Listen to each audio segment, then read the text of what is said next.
O Sol vai morrer daqui a 5 bilhões de anos. Como é que calcula isso? Tem a ver com escala térmica nuclear. Física e matemática. Você calcula ali quantidade de fusão nuclear, etc e tal, piriri, Pega poró. a massa dele, quanto tempo ele perde. O parâmetro principal é massa, para definir idade mesmo. Na verdade, para definir a estrutura e evolução da estrela, né? Massa é o principal parâmetro e composição química seria o segundo. 5 bilhões de anos. Pra gente não faz nem sentido esse tempo. Elon Musk fica falando, não, vamos pra Marte. Mas daqui a 5 bilhões de anos não tem mais nada, cara. Foi embora tudo. Plutão, Júpiter, Saturno. É verdade. É verdade. Mas será que com a tecnologia a gente não consegue hackear? Vai ter que ir para outro sistema. O tá, mas e a entropia? E a entropia do universo? E a entropia do universo? Sim. A ideia é que, à medida que o tempo vai passando, as galáxias mais distantes estão afastando mais ainda, né? A expansão do universo, os aglomerados mais distantes estão cada vez mais se afastando. The heat death is coming. A morte do... Sim, é o universo gelado, né? A morte térmica. E aí? Vou ter que procurar outro universo para viver. Exato, seria outra dimensão. É a única solução, realmente. Mas não sei se é fisicamente possível abrir um portal. Eu não gosto muito dessa ideia do... Desculpa, interromper. Não, falei não. Eu não gosto dessa ideia do universo. É uma forma tão chata de o universo morrer de frio. Parece meio assim... Eu gosto da energia escura que varia, que se chama de Phantom Energy. Pode é o nome que deram, Phantom Energy. Explica Acho que mais sobre isso aí. Então, a energia... Tem um Reels de Instagram que eu fiz sobre isso, que tá bem legal. A gente sabe que o universo está se expandindo. Isso aí vem de 1998, observação de supernova, enfim. Isso aí tá lá no canal, vídeo explicando essas coisas. Mas, em resumo, a gente sabe que o universo está se expandindo, só que ele não se expande no espaço inteiro. Ele se expande em regiões onde tem pouca densidade de massa. Então, tipo, lá na casa do cacete... E pra cá também, sabe, aquelas regiões bem distantes, galáxias muito distantes, ali o espaço mesmo tá esticando. Uhum. Aqui dentro, por exemplo, da Via Láctea, o espaço não está esticando. Porque a presença de matéria e energia ali, ela meio que segura o espaço. Sim, a influência... Ou seja, a força da energia escura que tenta esticar não é mais forte que essa curvatura, digamos, do espaço-tempo pela densidade e massa que segura das coisas aqui girando na galáxia, segura e não deixa a energia escura vencer. Uhum.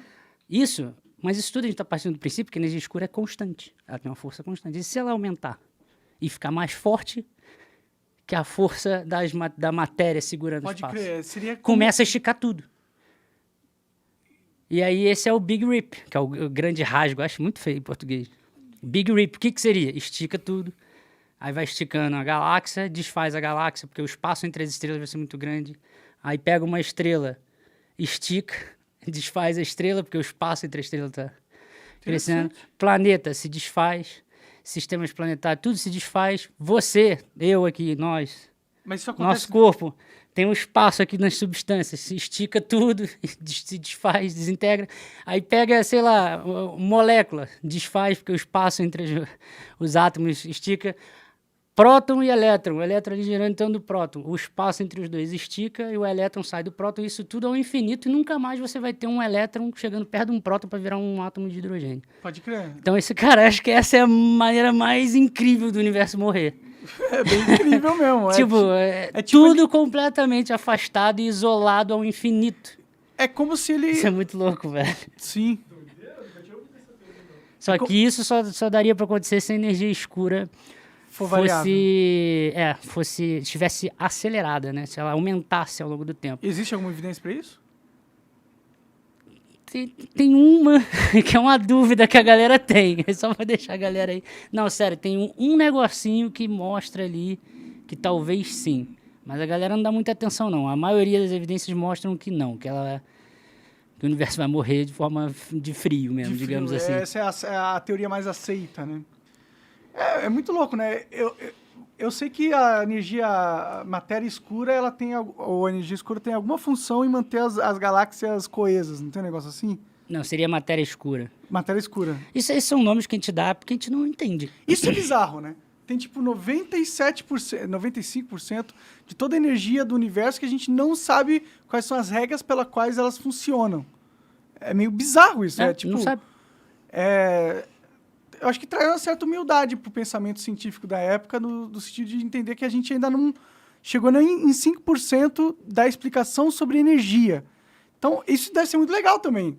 Tem muita coisa para descobrir. É tipo um chamado para aventura, de certa forma. Cara, a física, ela é, digamos assim... Agora eu tô pegando física, né? Tipo, tudo ali, digamos, todas as áreas, né? Inclusive a astronomia. Embora a astronomia seja uma ciência mais antiga, né? Mas isso é outro papo. Cara, ela não descreve... Muita gente vai discordar de mim, né? Mas eu tô me apoiando em alguns livros para falar isso. Ela não descreve a realidade como ela é. Ela descreve aquilo que nós, humanos, conseguimos experienciar do mundo. Sim, faz sentido. Se a gente quiser ficar discutindo, por exemplo, sobre se a ciência consegue ou não dizer de fato como é o universo, isso a gente vai para a filosofia, não é mais ciência. Ciência é o seguinte, qual é a temperatura do Sol? Não, peraí, vou tirar um espectro, pega a luz, distribui aqui, não sei o que, tem um método, medir, sabe? Né? É isso. Agora, sabe, questionar sobre se a gente, com física, criando as teorias físicas, se a gente constrói um modelo de como funciona o universo real, isso eu acho que a gente não faz isso. O modelo perfeito é impossível. É. A gente não tem acesso a isso. Tipo, olha, vai ser bem filosófico eu vou falar, mas tipo, nós temos um objeto real aqui na natureza. O que a gente extrai é a imagem desse objeto e constrói uma teoria para explicar a imagem. Sim. Consegue entender a ideia? A gente só consegue fazer isso por uma coisa chamada experimento intersubjetivo. Isso é muito louco. Tá aqui, um Red Bull. A gente tem que concordar que isso aqui é um Red Bull para depois fazer alguma coisa aqui com o Red Bull. Se a gente não concordar com isso aqui, não tem como fazer nada. Esse é o experimento intersubjetivo. Pode crer. Uma boa maneira de entender... A gente pode discordar se é Red Bull ou não, mas não vai te impedir de beber. Não, mas para fazer alguma conta, sabe? Entendi. Eu tô falando num nível mais pesado. Entendi. Por exemplo, deixa eu extrapolar o nível absurdo. Suponha-se que amanhã morra todo mundo da humanidade, só sobra tu e um esquizofrênico. O que é a realidade? Morreu todo mundo, eu tô preso com o esquizofrênico. O que é a realidade? Não, sério, o que é a realidade? Você vai falar porta, o cara vai falar, sei lá, xadrez. Só tem você e ele. Então, é isso que eu tô querendo dizer. O experimento intersubjetivo é essa ideia de você ter várias pessoas através de um elemento em comum aqui, entre as pessoas, concordarem acerca de uma ideia que é subjetiva. Sim, eu entendo, eu concordo. Inclusive, eu acho que, tipo, sanidade é algo totalmente... uma construção totalmente assim, feita assim. Sanidade, a sanidade de uma pessoa. Porque a verdade é que, para você ser são... Eu nunca parei pra pensar nisso, que você falou agora. É realmente bizarro. Mas vai, continue aí. Não, é que... Como você sabe que você é são? Porque as pessoas estão dizendo... Porque a pessoa fala assim, ó... Porque você vai olhar e falar, tá todo mundo falando que eu sou maluco, então eu devo ser maluco, tá ligado? Faz sentido. O nosso cérebro não tem a capacidade de determinar o que é sanidade para a sociedade. É uma construção social total, né? E o que pode ser perigoso no sentido que... E diferencia bastante também entre países, né? O que é sanidade? Não? Diferencia bastante, mas tem certos elementos que convergem. É igual em toda a sociedade.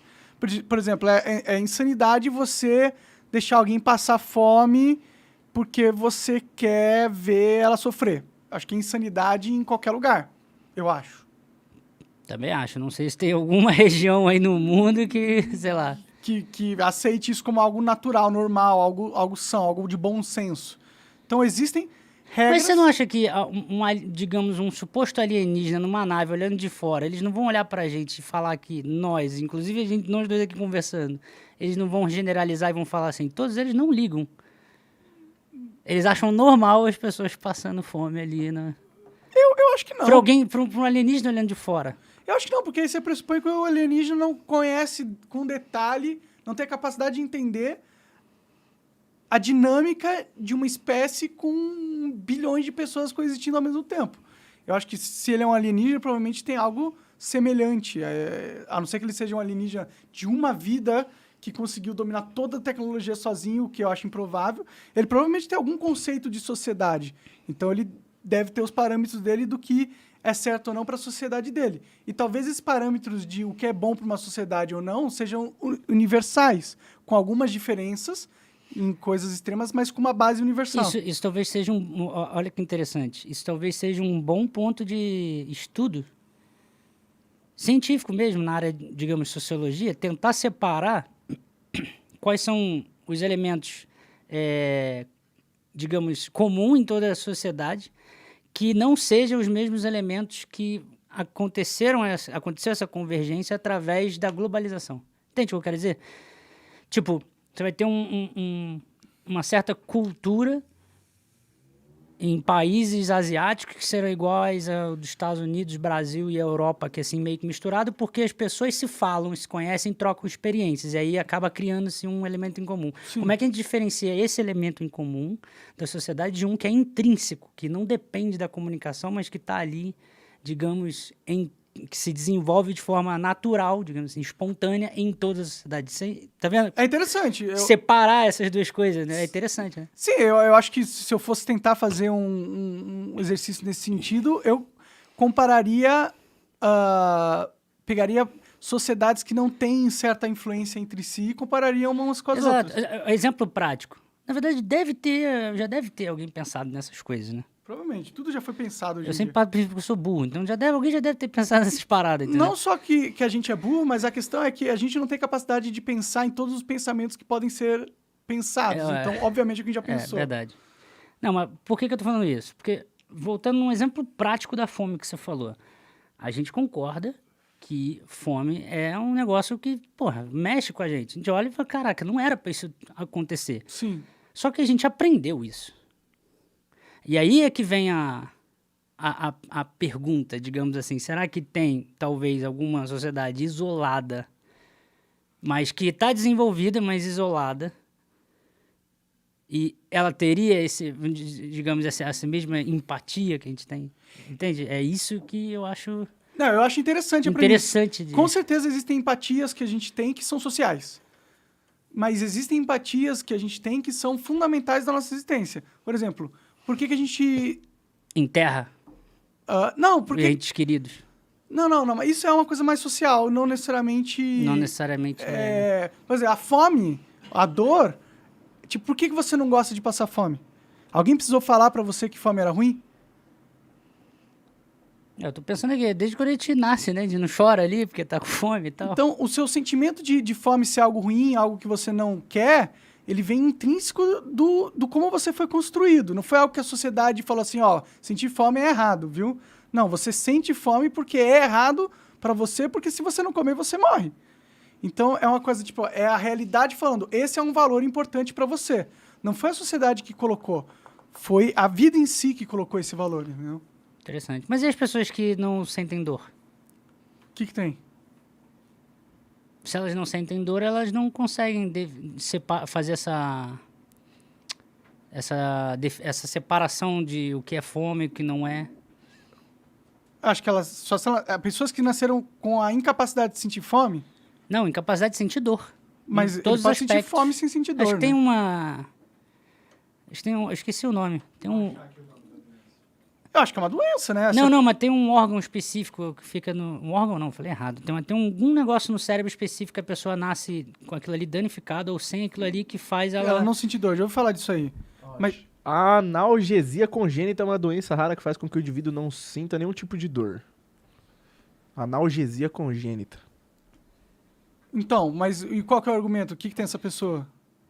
Não, como é que ela vai desenvolver? O que é ruim? É porque É, a dor é uma seria- forma de você conseguir se proteger e saber o que pode te Não, ameaçar. como é que ou ela não. desenvolveria, por exemplo, empatia por alguém que está passando fome? Se ela não sabe o que é. Ela poderia desenvolver E veja, não é que ela não saiba porque é farta de comida, ela não sabe porque não tem a estrutura humana de perceber o que é. que é dor. É. Mas ela pode não perceber sensivelmente o que é dor, mas ela pode ter uma consciência das consequências de sofrer dor. Então, ela pode, mesmo sem sofrer dor, ela entender que a dor é um processo que avisa que a pessoa está sendo machucada de alguma forma, que algo está agredindo o sistema dela. Ela pode ter essa consciência de que esse é um mecanismo que funciona para isso, sem nunca ter sentido. É a mesma coisa que você falar, tipo, imaginar como seria voar. Você tem a capacidade de voar? Você já voou, já criou asa e voar? Não, mas você consegue imaginar. Mas eu ia falar que a gente construiu o avião, né? Mas não é voar, tipo, Mas eu acho que é voando. resultado. Não falando brincando, não. É porque eu acho que é um resultado da vontade mesmo. O ser humano ficou com vontade de voar. Olha e fala, caraca, maluco, não sei o que. Então, tipo, sabe? Não, E aí voar a gente útil, vai lá né? e toma um avião aí. Sabe? Sim, com certeza, mas a gente conseguiu imaginar algo que não era possível, que a gente não conseguia sentir. A gente nunca teve... Antes de sentir a primeira brisa num carro, as pessoas conseguiram imaginar o que seria, talvez, entendeu? Uhum. É só esse ponto. A pessoa pode não sentir dor, mas ela consegue ter um conceito do que seria a dor logicamente, mesmo sem ter experienciado, entendeu? É claro que ela nunca vai ter o conhecimento sobre dor que uma pessoa que sente dor tem, porque uma pessoa que sentiu a dor, ela tem um conhecimento muito mais real, mas ao mesmo tempo... Ela passou por aquilo ali, né? Porque ela passou. Mas ao mesmo tempo, a pessoa que nunca sentiu dor pode explicar o que é dor de uma forma lógica que uma pessoa que sente dor todo dia não conseguiria. Aí são as loucuras da vida, digamos assim, né? Senão, As complexidades, na verdade. Esse seria o termo correto. É mais um ponto que, tipo, tem certas coisas que a gente consegue entender sem ser socialmente. Nesse caso, ela teria que entender o que é dor de uma forma social. Ela não conseguiria entender de uma forma intrínseca do ser dela. Então, mas não significa que não exista coisas que a gente aprende só de estar vivo. Que não precisa ser a sociedade que vem aqui e fala assim, isso é certo e isso é errado. É tipo como se tivesse dentro de nós um manual do certo e errado, que ele independe do social, ele é inerente à existência. Será que tem estudos disso? Eu nunca peguei pra ver. Então, não sei. E principalmente disso que você acabou de falar no final. Se nós temos um manual interno, digamos, de forma intrínseca, né, tipo, do próprio ser humano, que você não aprendeu. Eu acho que deve ter isso em alguma coisa, sei lá, de sociologia, talvez. Deve ter. Pra mim é que faz sentido lógico. Deve ter. Tipo, que não foi aprendido socialmente, entendeu? Sim. A estrutura já do cérebro humano, tá ligado? Já nasce ali, se desenvolve. Mas é que tá, uma vez que nasce, você já tá sujeito à experiência do mundo. Desde o primeiro choro ali, né? Saindo da barriga da mãe. Sim, com certeza o mundo já Enfim, eu não tô começa dando certeza de nada, cara. Eu tô só chutando aqui. Porque... Não, eu também. Eu não sou estudioso de porra nenhuma. É só a minha não sou percepção. estudante de porra nenhuma. É só a minha percepção sobre a realidade usando a lógica das coisas que eu vi, entendeu? Por exemplo, uma sociedade, um grupo de amebas é uma sociedade de amebas? Não. É só um grupo de amebas, eles não têm uma sociedade. Mas, ao mesmo tempo, os amebas, eles têm uma forma de ser. Tem um jeito de agir, tem coisas que eles vão fazer e coisas que eles não vão fazer. Essa construção de meta, de um comportamento, do metacomportamento, não é uma construção social. É uma construção puramente física. Então, e é também uma construção social, de certa forma, porque... Aí agora vamos entrar no o que é social. Sim. Eu costumo dizer que, cara, sempre metade das discussões são sempre por semântica. Sim. A gente perde muito tempo discutindo semântica, cara. Eu falo uma coisa e, tipo, essa palavra pra você significa uma coisa, pra mim outra, entendeu? E a galera, às vezes, discute sobre duas coisas diferentes, só que usando a mesma palavra. Às vezes eles estão falando a mesma coisa com outra palavras diferentes e estão discordando umas de si. Então, e às vezes concordando, isso, o que eu acho pior ainda, às vezes concorda e estão com conceitos diferentes e tal. Sim. Ai, mano. Você acaba de assistir um corte do Monarch Talks. Agradeço demais, mas se você quiser ver o vídeo na íntegra e acompanhar ao vivo todas as transmissões, você tem que ir lá no rumble.com/monarch para não perder nada. Segue a gente lá.